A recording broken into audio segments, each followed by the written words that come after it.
Watu wangu, leo nataka nikujuze sababu kuu 3 ambazo zitakufanya usilale na simu yako kando yako.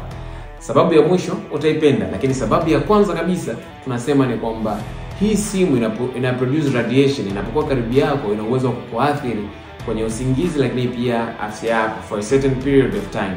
Lakini sababu ya pili ni simu tukiwa tunaichaji ikiwa karibu yetu ina uwezo wa kulipuka kama bomu. Kwa hiyo itakuletea damage wewe mtumiaji ikiwa ipo karibu yako, na hususan ikiwa karibu na maeneo ya kichwa, basi damage yake ni kubwa sana. Lakini sababu kubwa ya 3 ni kwamba simu hizi hapa, mwanga wa simu usiku inapunguza kiasi cha melatonin. Melatonin ni nini?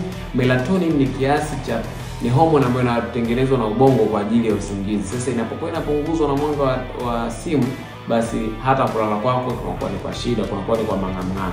Nini cha kufanya sasa? Cha kufanya cha kwanza kabisa ni kuweka simu walau futi 2 au 3 kutokea kwenye kitanda chako. Yaani usilale na simu karibu. Lakini sababu ya pili, kitu cha pili cha kufanya ni kwamba usichaji simu usiku kucha.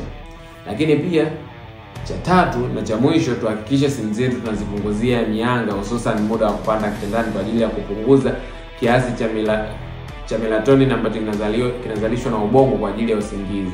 Ukifanya mambo haya hapo matatu yataweza kukusaidia. Kwa hiyo take action sasa hivi kwa ajili ya kulinda afya yako kwa matumizi ya baadaye na vizazi vyako. Sisi Chekatronics tunapatikana mtaa Masasi na Msimbazi.